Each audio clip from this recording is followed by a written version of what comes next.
लेकिन पति क्या हुआ, इस बात के लिए एग्री नहीं हुआ। यानी पति की ड्यूटी कहाँ थी, दिल्ली, पत्नी की ड्यूटी कानपुर में। पत्नी ने ये कहा कि भाई आप यहाँ एक सप्ताह आप आ जाओ, एक सप्ताह मैं आ जाऊंगी, और जब मेरी छुट्टियां पड़ेगी तो मैं आ जाऊंगी, और आपकी छुट्टी पड़े तब आप मेरे पास कानपुर आ जाओ। उसने कहा नहीं, आप तो अपनी नौकरी छोड़ो और मेरे पास में आ जाओ।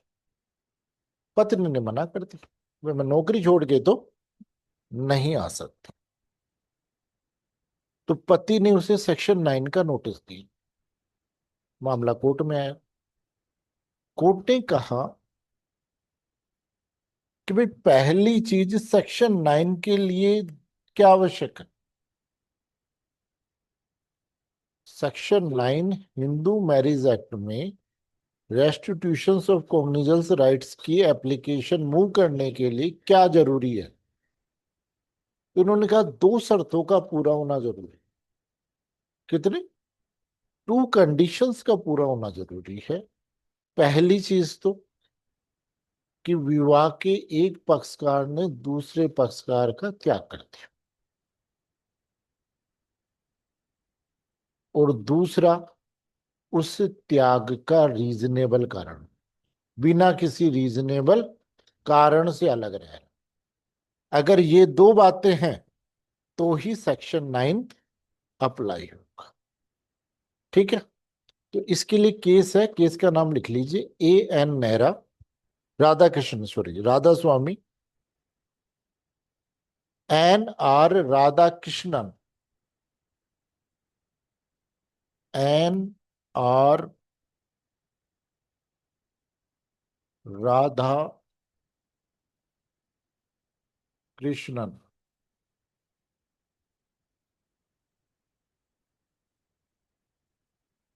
N R Radha Krishnan versus Dhan Lakshmi.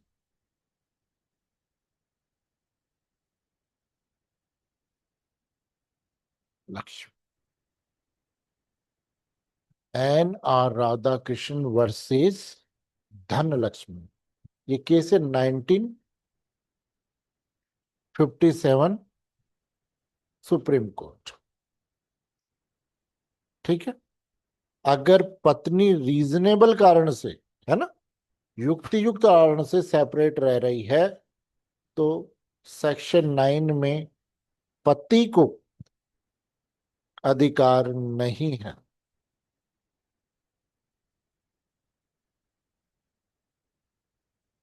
हाँ भाई साहब, आ जाना, आप 6 को ही आ जाना, कोई नहीं, है ना। ठीक।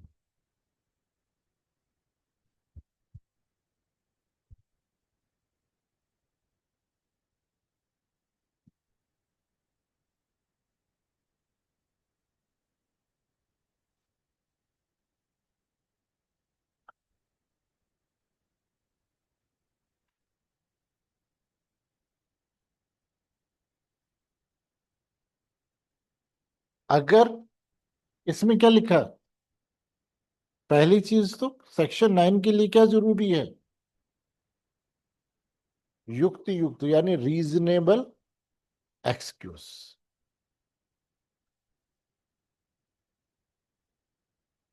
रीजनेबल एक्सक्यूज से अगर पति ने, सोसाइटी या पक्षकार ने क्या किया है, उसको छोड़ दिया है, त्याग दिया है, तो सेक्शन 9 का राइट अराइज होता है, अदरवाइज नहीं होता। मान लो पत्नी घर छोड़ के पियर चली गई, पति ने पूछा कि भाई आ जा, वो कहा नहीं, या तो तेरी माँ रहेगी या मैं रहूंगी।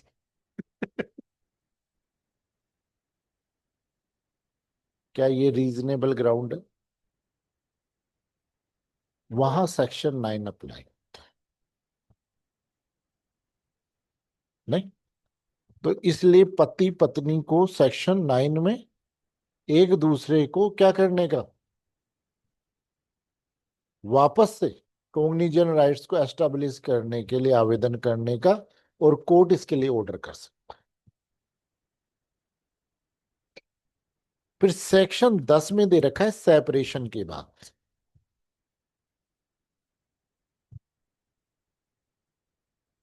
सेक्शन 10 में बात कर रखी है सेपरेशन की, जुडिशियल सेपरेशन। देखो एक चीज मैं बताऊं, कई बार क्या होता है कि जल्दबाजी में डिसीजन हो जाता है। देखो पति पत्नी के रिश्ते में अगर पति पत्नी ही आपस में लड़ रहे हैं ना, तो बहुत बढ़िया है, कोई दिक्कत नहीं। लेकिन क्या होता है, कई बार रिलेशन में डायरेक्टर आ जाता है। वो डायरेक्टर कोई भी हो सकता है, जैसे मान लीजिए पति का रिलेटिव भी हो सकता है, पत्नी का रिलेटिव भी हो सकता है। फिर वो डायरेक्टर क्या करता है, कंट्रोल करता है उस रिलेशन। अब वो जो पति है या पत्नी है, वो उसकी सारी अच्छाइयों को समाप्त कर देता है, और उसकी क्या दिखाई देगा, केवल बुराइयां दिखाएगा, एक आईना की देख इतना बुरा, देख इतनी बुरी, ये कर तू, वो कर तू, उसके खिलाफ ये कर, इस प्रकार से हम बदला ले सकते हैं। अरे भाई साहब, जब आपको साथ नहीं रहना तो राजी राजी दूर हो जाओ, बदला किस बात का लेना। फिर पत्नी है, पति है, नहीं बन रही है तो, लेकिन फिर वो डायरेक्टर क्या करता है, तू जा थाने जा, ये रिपोर्ट दे। नहीं, उसके पिता का भी नाम लिखा कि उसने भी छेड़खानी की। फिर वो एक आदमी जो पिता, जिसके पिता पे इस प्रकार का लांछन लग जाए, आगे रिलेशन बढ़ने की संभावना रहेगी क्या? तो कई बार क्या होता है कि कुछ रिश्ते ऐसे होते हैं कि कंटिन्यू हो सकते हैं, लेकिन उसमें एक गैप की और एक विराम की जरूरत होती है। अगर डिवोर्स दे दिया तो सब कुछ खत्म। फिर हम क्या करते हैं कि उन पक्षकारों को सोचने का मौका देते हैं, जुडिशियल सेपरेशन कर देते हैं। आगे कोर्ट केवल जुडिशियल सेपरेशन की डिक्री जारी करता है, और ये डिक्री के बाद में अगर 2 साल तक वो वापस से नहीं मिलते, बाउंडिंग नहीं होती, तो 2 साल बाद में कोर्ट क्या करता है, डिवोर्स की डिक्री दे देता है। अदरवाइज 2 साल के लिए वो क्या करता है, जुडिशियल सेपरेशन की डिक्री पारित करता है। आपने पढ़ा होगा 376 बी के अंतर्गत कि सेपरेशन में रहते हुए अगर रिलेशन बनाता है तो रेप का अपराध होता है। शादी खत्म नहीं हुई है, केवल जुडिशियल सेपरेशन, इसीलिए सजा 2 साल की है ना। और लिमिटेशन 1 साल की। लिमिटेशन कितनी की है, 1 साल। तो जुडिशियल सेपरेशन के दौरान तो ये क्या है, डिवोर्स का एक अल्टरनेट है कि भाई आप एक काम करो, साथ मत रहो, अलग अलग रहो। अगर आपका मन करे तो जुड़ जाओ, नहीं तो 2 साल बाद में आप एक एप्लीकेशन दे करके डिवोर्स ले। तो अब वो कैसे, जुडिशियल सेपरेशन आप लेना चाहते हो तो किन ग्राउंड्स पे लोगे? तो इन्होंने कहा जो डिवोर्स के ग्राउंड है, उन्हीं ग्राउंड पर जुडिशियल सेपरेशन दिया जाएगा। नहीं, जुडिशियल सेपरेशन और डिवोर्स का अंतर समझ में आ रहा है? यानी ये होल्डिंग कर दिया, कुछ दिन के लिए होल्ड कर दिया कि भाई अलग अलग रहो, एक दूसरे को परेशान मत करो, और देख लो अगर आपकी बनती है तो फिर साथ रह लेना, नहीं बनती है अलग अलग हो जाना। तो सेक्शन 10 में जुडिशियल सेपरेशन की बात कही है, और जुडिशियल सेपरेशन किन ग्राउंड्स पे, जो डिवोर्स के ग्राउंड है वो ही किसके हैं, जुडिशियल सेपरेशन के ग्राउंड।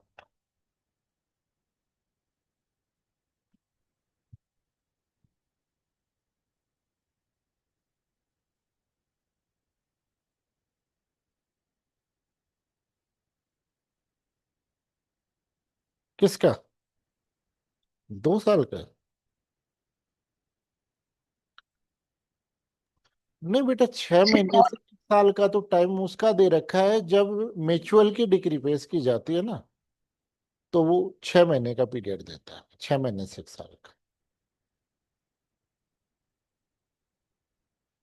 फिर वो कहता है जुडिशियल सेपरेशन की जो डिक्री हो गई, उसके बाद में कोई भी पक्षकार आवेदन करके जो डिक्री को क्या करा सकता है, सेट असाइड करा सकता है कि साहब अब हम साथ साथ रहने लग गए, अब कोई दिक्कत नहीं। सेक्शन 11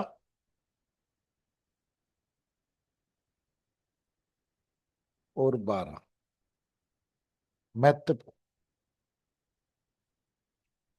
सेक्शन 11 और 11 में क्या दे रखा है, वोइड। क्या है, वोइड।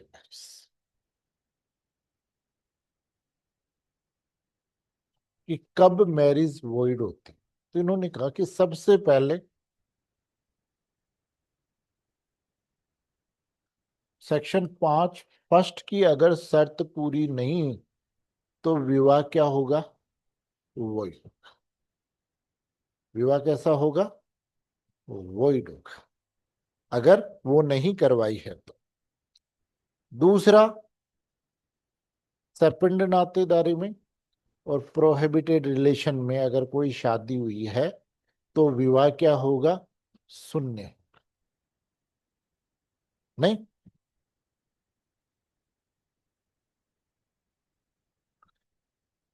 और डिक्री कौन करवा सकता है, पूछ लेते हैं सेक्शन 11 की। विवाह को शून्य कराने की डिक्री कौन कर सकता है, एनी पार्टनर्स, विवाह के दोनों में कोई भी पक्षकार कर सकता है। अभी क्या है, कोर्ट में एक मामला चल रहा था, उसमें क्या था कि एक ये एक्स व्यक्ति था,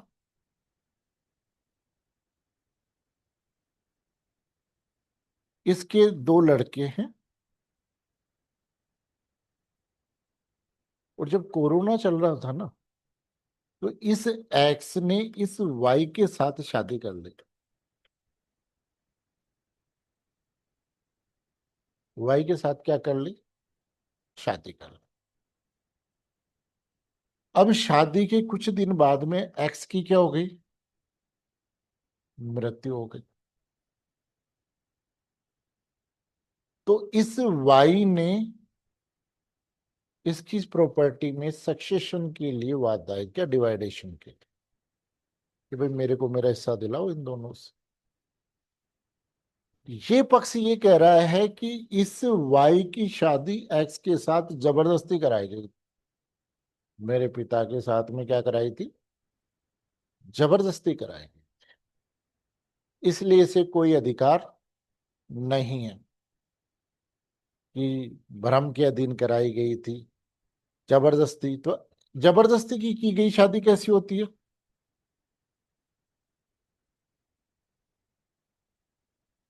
वोइडेबल होती। और वोइडेबल शादी कब तक वैलिड होती है, और वोइड कौन कराए, और ये जिंदा। तो वो जो उसका वकील आर्गुमेंट कर रहा था ना, वो ये करा रहा था, अच्छा ये बताओ आपकी शादी तो जबरदस्ती की थी, उसकी तो आपसे शादी करने की इच्छा ही नहीं थी, जिरे में। तो मैं भी सुन रहा था, तो फिर मैंने कहा भाई तू ये तो कंफर्म करा दे रहा है, खुद एडमिटेड फैक्ट लेके जा रहा है कि शादी हुई थी। नहीं भाई, आपको डिनाइल कराना था तो इस बात को कराता कि एक्स और वाई की शादी हुई नहीं है। और आप अपने जवाब में भी ये कह रहे हो कि साहब शादी तो ये लेकिन जबरदस्ती हुई है। भाई जबरदस्ती वाली शादी भी हम मान लें, लेकिन सुनने होगी कि नहीं होगी। भाई उसकी पत्नी तो थी नहीं, अगर मान लीजिए कि उसकी पत्नी होती तब तो इसका कोई राइट था ही नहीं, पत्नी मर चुकी थी, वाई से शादी हो गई। अब वो कह रहा है कि साहब सुनने करनी है, जबरदस्ती कराई थी, मेरा पिता नहीं चाहता था, और इन्होंने समाज वालों ने, मेरे फूफा जी ने, मामा जी ने दबाव बना के शादी करवा दी।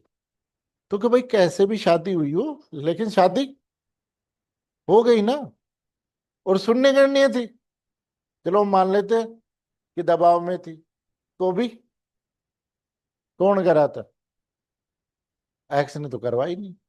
तो आज तो उसकी पत्नी है, सुनने अड़ने तो हुआ ही नहीं। इसको भी सक्सेशन में क्या है, प्रॉपर्टी में राइट। तो वकील का बहुत बड़ा रोल होता है। वकील खुद एडमिटेड फैक्ट लेकर के जा रहा है कि बताओ तुम्हारी शादी हुई, वो कहा हुई। जबरदस्ती करवाई, बताओ उस मामा जी ने दबाव बना के करवाई, वो कहा जी करवाई, अब बताओ। लेकिन शादी तो हो गई ना, और दबाव में भी हुई है तो सुनने करनी है मान लो। और सुनने करनी कब तक वैलिड होती है? तो इसलिए सिविल मामलों में मैंने ये देखा वकील का बहुत बड़ा रोल होता है। नहीं। फिर उसके बाद में आता है नेक्स्ट वोइडेबल मैरिज। ठीक।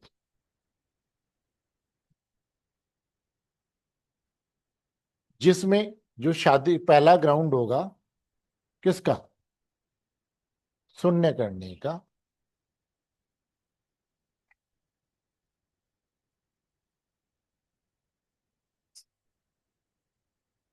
सर, इस पे थोड़ी सी आवाज कम कर लो।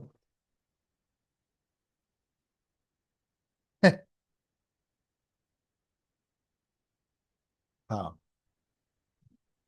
है ना, कहाँ थे हम? समझ। दूसरी चीज, अभी सुप्रीम कोर्ट में एक रेट लगी कि भाई हमें, हम वो जो एलजीबीटी समुदाय के सदस्य हैं उन सदस्यों को मैरिज की परमिशन दी जाए। ठीक। कि भाई लड़का लड़के से शादी कर ले, लड़की लड़की से शादी कर ले, बायोसेक्सुअल बायोसेक्सुअल से कर ले, ट्रांसजेंडर कर ले। तो कि साहब हमें भी शादी करने की क्या की जाए? परमिशन दी जाए। कि जिस प्रकार 377 में हमें रिलेशन बनाने की परमिशन मिल गई, वैसे ही हमें शादीशुदा जीवन जीने का भी मौका दिया जाना चाहिए। तो सुप्रीम कोर्ट ने ये कहा कि भाई एक बात बताओ, शादी का ऑब्जेक्ट क्या होता है? संतानोत्पत्ति। भाई जो मैरिज इंस्टीट्यूशन बनाया है वो किस लिए बनाया है? कि भाई संतानोत्पत्ति के लिए। और वो कहा भाई साहब आप शादी के बाद में संतानोत्पत्ति कर लोगे क्या? भाई लड़का लड़का मिल करके या लड़की लड़की मिल करके संतानोत्पत्ति हो जाएगी क्या? तो सुप्रीम कोर्ट ने कहा कि भाई जो रिलेशन तक का तो ठीक है, लेकिन शादी का ऑब्जेक्ट संतानोत्पत्ति होता है। और एलजीबीटी समुदाय के सदस्य अगर शादी करते हैं तो ये उद्देश्य पूरा नहीं हो रहा, तो मैरिज की परमिशन हम नहीं दे सकते। तो इसमें जो हमारा हिंदू मैरिज एक्ट है इसके सेक्शन 12 की जो फर्स्ट कंडीशन है वो भी यही रखी गई कि अगर वो नपुंसक है, संतानोत्पत्ति के योग्य नहीं है, तो विवाह का ऑब्जेक्ट ही पूरा नहीं हो रहा है, तो विवाह का पक्षकार क्या कर सकता है? उसे शून्य घोषित करा सकता है। तो पहला शून्य करने होने का ग्राउंड कौन सा है? समझ में आ गया? सेक्शन 15 की सेकंड कंडीशन सेक्शन 5 के कौन सी? सेकंड कौन सी? भाई सहमति देने में असमर्थ है। सहमति देने में तो समर्थ है, लेकिन संतानोत्पत्ति के योग्य नहीं है, या उसे उन्मत्तता का दौरा बार बार आता है, तो ऐसे व्यक्ति के साथ में विवाह कैसा होता है? शून्य करने। तो शून्य करने विवाह में पहला कौन सा आ गया? जो नपुंसक के साथ में किया गया विवाह, फर्स्ट। दूसरा कौन सा आ गया? 5-2 में, यानी 3 कंडीशन दी हुई थी, उन कंडीशंस।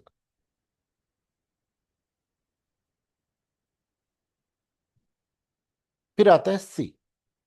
देखो आप मोमडन लॉ पढ़ते, मोमडन लॉ के अंतर्गत एक आता है खयार उल बुगुल, आएगा भी। इसको बोलते हैं वयस्कता का विकल्प।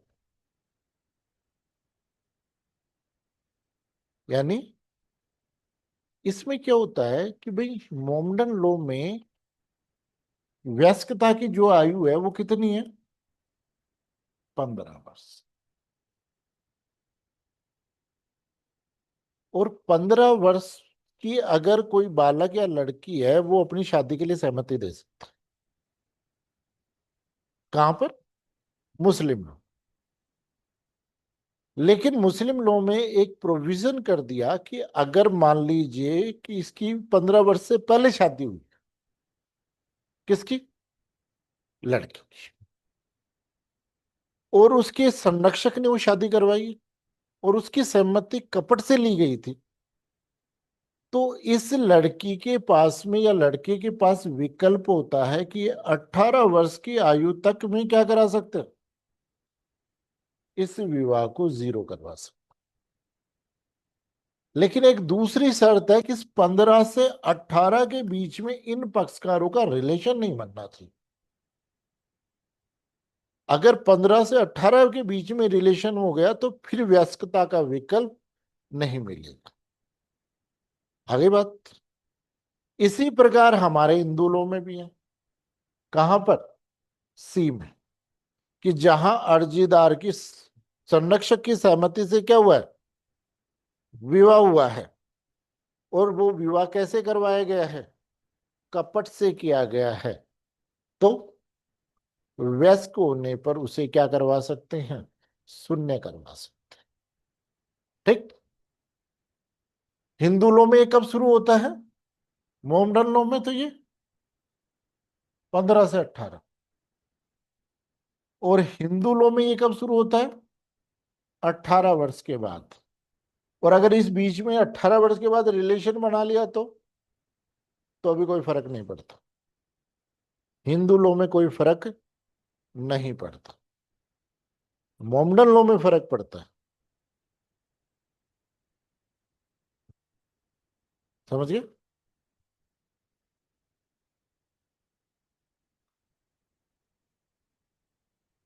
फिर चौथी कंडीशन इसने दी कि जो रेस्पोंडेंट है, प्रत्यार्थी है, वो किसी विवाह के जो पक्षकार है उनसे अन्यथा किसी पक्षकार से गर्भवती हो गई, पति से ना गर्भवती होकर के किसी अन्य व्यक्ति से विवाह के समय। एक केस आया था, केस का नाम है अमन हसन शुरी, हसन कोया वर्सेस अमीना, हसन कोया वर्सेस अमीना।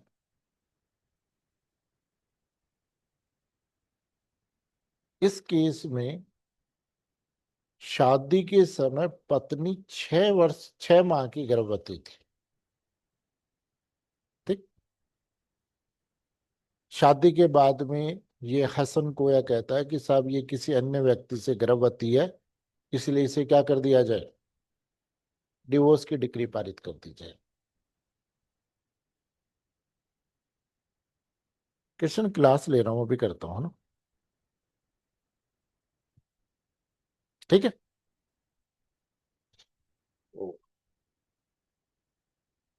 सुप्रीम कोर्ट में मामला गया तो सुप्रीम कोर्ट ने ये कहा कि भाई जब आप शादी कर रहे थे तो 6 माह का गर्भ दिखाई नहीं देता क्या। उसने कहा दिखाई तो दे रहा था, और जब देखते हुए अगर आप शादी कर रहे हो तो आपकी सहमति मानी जाएगी कि आपने उस महिला को एक्सेप्ट करने, विवाह करने के साथ उस बच्चे को भी क्या कर लिया, एक्सेप्ट कर।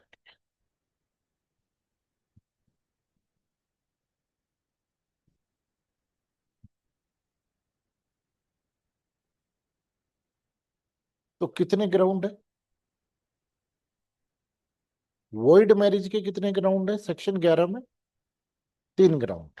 पहला ग्राउंड 5 का फर्स्ट, 5 का 4 और 5 का 5, इन ग्राउंड पे अगर कोई शादी होती है तो वॉइड होगी। वॉइडेबल 4 ग्राउंड से, पहला नपुंसक है, 5 दो की शर्त, तीसरी बचपन में शादी हुई है, संरक्षक, और संरक्षक की सहमति कैसे ली गई है, बाय फ्रॉड, कपट करके ली गई, और विवाह के समय पत्नी क्या है, किसी अन्य व्यक्ति से गर्भवती है तो। अब इन्होंने कुछ कंडीशन बताई कि ठीक है, इन 4 ग्राउंड पर आप क्या हो जाएगा, है वॉइड करवा सकते। लेकिन इन्होंने फिर इसके सेकंड क्लोज में 2 शर्तें डाली। पहली तो कि जहां कपट वाला मामला है, पता चलने के कितने दिन में, 1 वर्ष की लिमिटेशन दी हुई है कि आप 1 वर्ष में क्या कर सकते हो, डिवोर्स ला सकते हो, है ना, सुनने करने के लिए। और जहां आपको ये पता चल गया कि ये पत्नी किसी अन्य व्यक्ति से गर्भवती है, और फिर भी आप क्या कर रहे हो, रिलेशन बना रहे हो, तो फिर सेक्शन 11 में आप सुनने करने के लिए वाद नहीं ला सकते। कब, 2 कंडीशन। पहली कंडीशन कौन सी, कि भाई 1 साल की लिमिटेशन दी हुई है, और दूसरा रीजन कि आपको पता चल गया कि अन्य से गर्भवती है, और फिर भी आप उसको पत्नी की तरह रह रहे हो, उससे रिलेशन बना रहे हो, तो फिर आपको इसका राइट नहीं।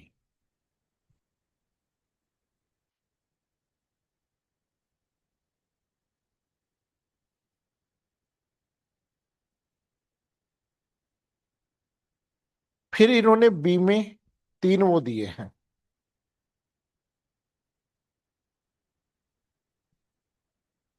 3 ग्राउंड दिए हैं कि सॉरी डी में, कि जो गर्भवती का पता चले, उसके 3 ग्राउंड दिए गए हैं। पहला तो कि आपने जब विवाह किया था अनभिज्ञ, जैसे हसन कोया वाले केस में पता था। दूसरा केस कि लिमिटेशन कितनी है, 1 वर्ष। और तीसरा, पता चलने के बाद में आपने रिलेशन नहीं बनाए हो, तब आप सेक्शन 12 के अंतर्गत विवाह को शून्य करने के लिए आवेदन कर सकते। आगे भाई तीनों बातें समझ।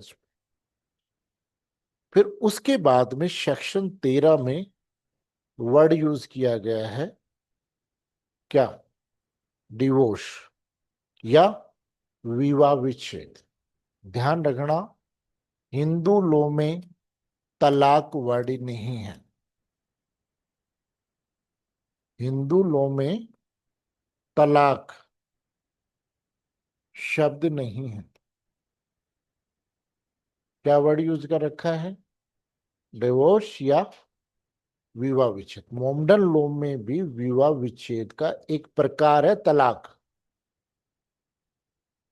विवाह विच्छेद तलाक नहीं है, मोमडन लॉ में तलाक विवाह विच्छेद का एक प्रकार है, और हिंदू लॉ में तलाक शब्द यूज नहीं हुआ है। हिंदू लॉ में जो वर्ड यूज हुआ है कौन सा हुआ है, डिवोर्स या हिंदी में विवाह विच्छेद। तलाक वर्ड हमारे यहाँ यूज नहीं हुआ है। तलाक मोमडन लॉ में है, मोमडन लॉ में भी विवाह विच्छेद का एक प्रकार है। समझ में आ गया।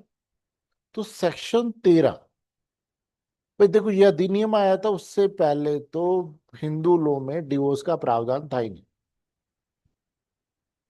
हिंदू लॉ में, इसलिए कई बार पूछते हैं कि हिंदू मैरिज की नेचर कैसी है। आगे बात समझ में कि भाई ये धार्मिक संस्कार है या संविदात्मक संबंध है, यानी कंट्रेक्चुअल रिलेशनशिप है। तो पहले क्या थी, सैक्रेमनी थी, यानी डिवोर्स होने का राइट ही नहीं था। एक बार बंध गए, बाद में फिर सती होना पड़ता था। नहीं, अगर पत्नी मर गई तो आदमी सती नहीं होता वो दूसरी शादी कर लेता था, लेकिन पत्नी को तो सती होना पड़ता था। चलो कोई बात नहीं, लेकिन मैरिज एक्ट आया तो ये पार्टली क्या हो गया, सैक्रामेंट हो गया, और पार्टली ये कॉन्ट्रेक्चुअल हो गया। बाद में सेक्शन 13 बी जोड़ दी गई, कब, 78 में। और ये म्यूचुअल वाला जब से जुड़ा है तब से पूर्णतः कॉन्ट्रेक्चुअल है ना। तो इस विवाह की नेचर कैसी है, कॉन्ट्रेक्चुअल। फिर कुरान, अब तो क्वांटी वो ही हो गया, कॉन्टेक्चुअली बनता है।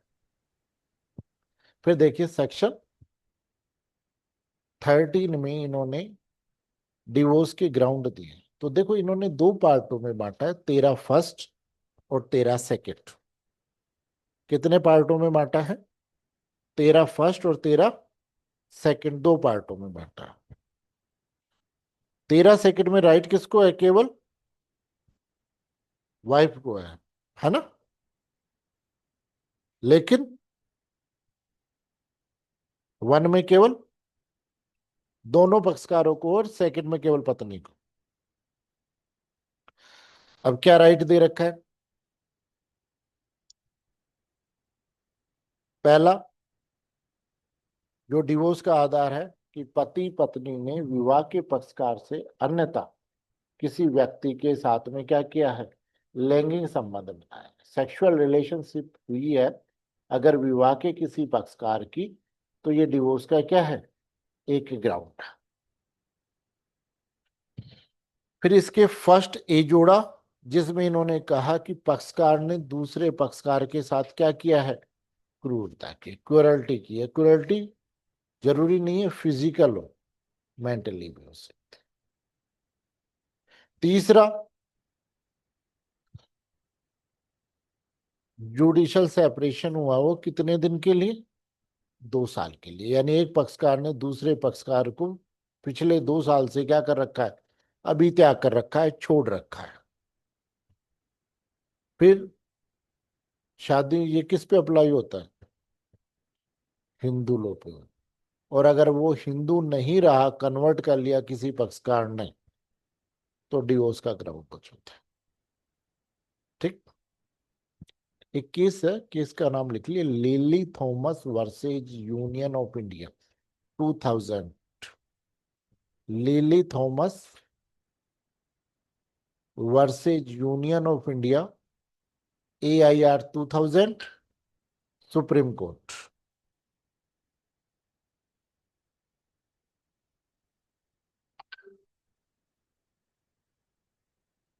या दूसरा केस भी लिख लो इसके साथ में, Sarla Mudgal versus Union of India, AIR 1996, Supreme Court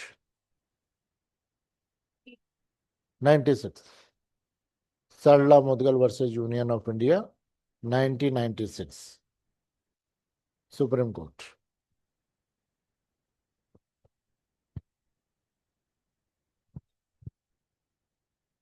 क्या वह कंफ्यूज हो रहे हो क्या? गूगल बाबा डाल लो। आपके पास बेटा कंफ्यूज होने की जरूरत नहीं है आज के जमाने में। नहीं, गलती किसी से भी हो सकती है। नहीं, आजकल हर चीज का समाधान है आपके पास, बेटा है गूगल बाबा। इस केस में ऑनरेबल सुप्रीम कोर्ट ने कहा कि अगर कोई हिंदू मुस्लिम विवाह, मुस्लिम धर्म में केवल दूसरी शादी करने के लिए कन्वर्ट हो रहा है, कोई हिंदू पर्सन, मेल पुरुष है ना, मोमडन मुस्लिम धर्म में केवल दूसरी शादी करने के लिए क्या हो रहा है? कन्वर्ट हो रहा है, तो वो बाईगेमी के अपराध का दोषी होगा। ठीक है? कि केवल आप धर्म परिवर्तन करो, मना नहीं है, केवल धर्म इसलिए परिवर्तन कर रहे हो कि एक और शादी कर ले। क्या है, 96 या 5 पैकेट? लेकिन इसकी वो है, जो AIR में नोटिफिकेशन है वो 6 का है ना?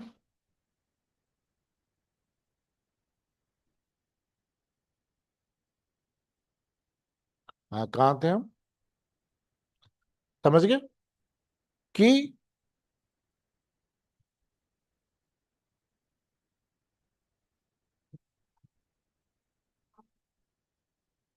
तो फिर वो बाईगेमी के अपराध का दोषी होगा, केवल इसलिए मुस्लिम धर्म अपना रहा है, किस लिए?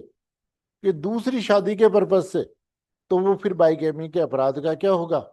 दोषी होगा। धर्म परिवर्तन से कोई फर्क नहीं पड़ता। फिर उसके बाद में तीसरी कंडीशन दी है, कंटिन्यूअसली और इंटरमीडिएटली फ्रॉम मेंटल डिसऑर्डर। और इस बात की संभावना है petitioner can not responsibly be exact to live with the respondent, कि उसको पागलपन के दौरे बार बार पड़ता है और पिटिशनर का उसके साथ रहना सुरक्षित है, तो डिवोर्स का ग्राउंड बनता है। फिर आता है नेक्स्ट, उग्र और असाध्य कुष्ठ रोग से पीड़ित, नहीं, लेप्रोसी है ना, इनक्यूरेबल फ्रॉम द लेप्रोसी। जो कुष्ठ रोग होता है ना, ये कैसा रोग होता है? ये फैलने वाला रोग होता है। अगर आप संपर्क में आते हो तो ये फैलता है, दूसरे पर्सन को भी लगता है। और जब ये 1955 में ये एक्ट बना था, उस वक्त कुष्ठ रोग का कोई इलाज नहीं था। और आज भी अगर इसकी स्टेज चेंज हो जाती है तो आज भी इलाज है। तो वो तो कम्युनिटी पर रिलीज कर रहा होता है। हाँ, लेप्रोसी को दौरे को क्या के द्वारा नहीं बेटा, कुष्ठ रोग का ही रूप होता है लेप्रोसी, है ना, स्किन डिजीज जो होती है। और ये बार बार अगर किसी व्यक्ति को साथ में रखोगे, तो जैसे कोरोना है, वो चलो बातों से हवा से आता है, ये टच होने से, संपर्क में अगर आप किसी के शरीर से टच हो रहे हैं तो उसके बैक्टीरिया आपके आकर के, तो आप उस पर्सन के साथ तो नहीं रह सकते। तो ये डिवोर्स का क्या होता है? एक ग्राउंड। फिर नेक्स्ट दे रखा है, हाँ, कम्युनिकेबल फ्रॉम, रचिज, संचारी रूप से रतिज रोग से पीड़ित रहता है। ठीक, ये होता है जो सेक्सुअल रिलेशन से जो वो बनते हैं ना, डिजीज होती हैं, कि अगर इस प्रकार की बीमारी है, फिर अगर वो रिलेशन बनाएंगे पति पत्नी तो उसके भी होने की संभावना हो, तो वहां डिवोर्स का ग्राउंड होता है। फिर इन्होंने नेक्स्ट ग्राउंड बता रहा है कि वो क्या कर लिया, सन्यासी हो गया, सब कुछ मोह माया छोड़ दी और क्या बन गए, साधु बन गए, कि अब कोई मोह माया नहीं है। तो फिर उसके साथ रह करके क्या करेंगे? नहीं, तो उससे डिवोर्स का क्या है। और लास्ट जो ग्राउंड दिया हुआ है वो ये दे रखा है कि 7 वर्ष तक उसके बारे में कुछ नहीं सुना हो, तो डिवोर्स का क्या होता है। आ गई बात। अब इसका एक एक्सप्लेनेशन है, उसको पढ़ करके मेरे को समझा दो ये क्या कहना चाहता।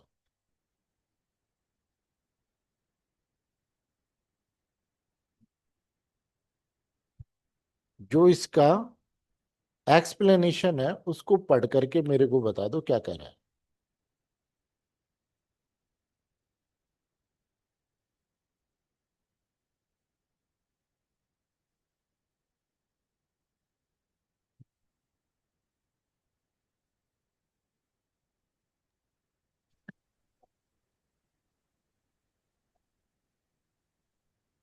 सर। हाँ, सर बता देना, अब ठीक है क्या जितना हम हाँ समझे? बिल्कुल बताओ। कि वो सामने वाला पक्षकार ऐसी परिस्थितियां उत्पन्न कर देता है कि फिर उसे मजबूर होकर छोड़ के जाना ही पड़ता है। मतलब बिल्कुल, फाल्ट उसका खुद का है। इसको बोलते हैं आणविक अभित्यजन, कंस्ट्रक्टिव, इसको बोलते हैं कंस्ट्रक्टिव डिसर्जन, यानी आणविक अभित्याग। समझ गए कि मैं तो करूंगा नहीं, तू ही छोड़ करके चला जा। यानी ऐसी परिस्थिति, ये मेंस में पूछा हुआ है बेटा, आरजेएस के मेंस में पूछा हुआ है ना, कि आणविक अभित्याग या कंस्ट्रक्टिव डिसर्जन से क्या विपरीत? ये एक्सप्लेनेशन है ना, ये अभित्याग के लिए दिया हुआ है कि इस प्रकार की परिस्थिति पैदा कर दे।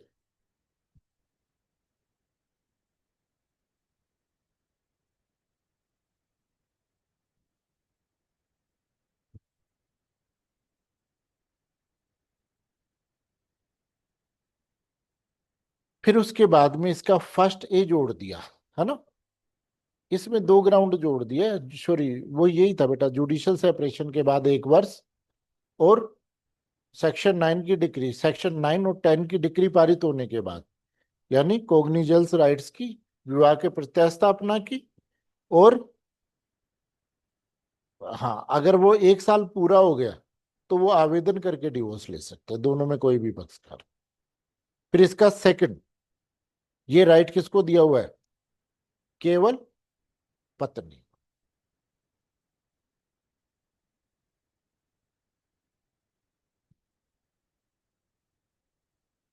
कि पत्नी, अब देखो इसके फर्स्ट में क्या दे रखा है, 1955 से पहले एक हिंदू कितनी पत्नी रख सकता था?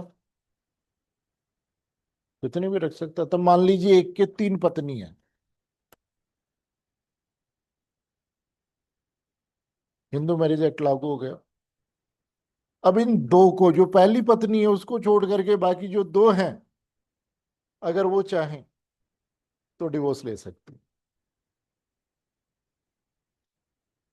आगे बात समझ में? भाई 1955 से पहले एक हिंदू कितनी शादी रख सकता था? तो हिंदू मैरिज एक्ट लागू होने के बाद दो के फर्स्ट में पहला अनुमति किसको दी? उन पत्नियों को जो जेल रही थी।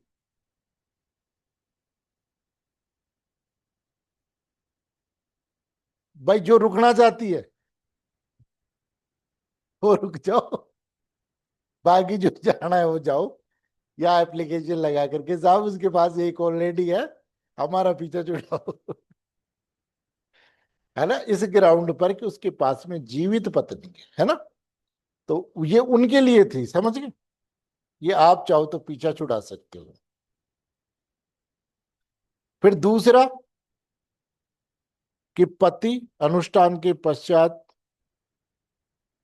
बलात्संग, गुदा मैथा या पशु गमन का क्या रहा है? दोषी रहा है। दूसरा, फिर तीसरा, भरण पोषण की मेंटेनेंस की डिक्री पारित होने के बाद भी, नहीं डिवोर्स की डिवोर्स की नहीं, मेंटेनेंस की डिग्री, सेपरेट रहते हुए मेंटेनेंस की डिग्री प्राप्त हो गई, उसके बाद में भी 1 साल तक उनके बीच में सहवास, रिलेशन चालू नहीं हुए, डिवोर्स का ग्राउंड। और चौथा, 15 वर्ष के पश्चात और 18 वर्ष की आयु से प्राप्त होने से पूर्व, चाहे विवाहेतर संभोग हुआ हो या नहीं। वहां क्या था? नहीं होना चाहिए। तो सेक्शन 13 में क्या दे रखा है? डिवोर्स के ग्राउंड दे रखे। फर्स्ट ग्राउंड क्या था?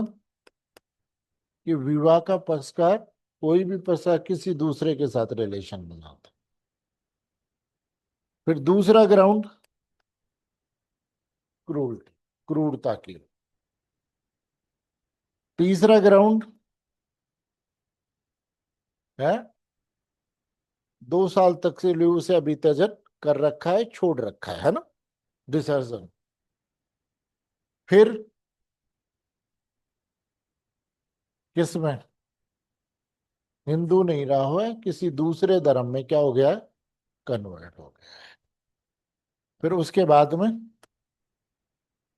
है मानसिक रोग से, और जिसमें इतना है कि प्रकृति के। फिर उसके बाद है लेप्रोसी, है ना। फिर 5 में क्या में रति रंजी, है ना, जो केवल सेक्सुअल रिलेशन से क्या होती है? बढ़ती है।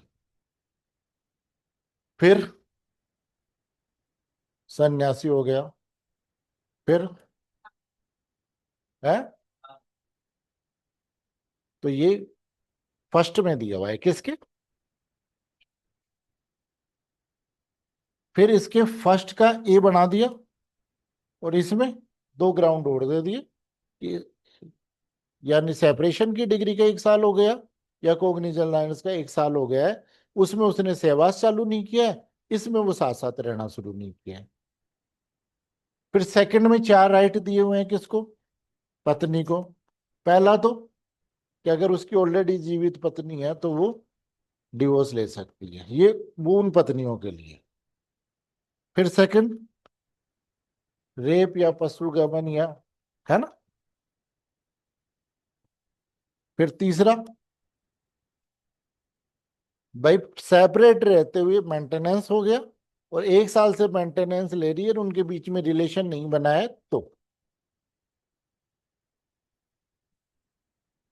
और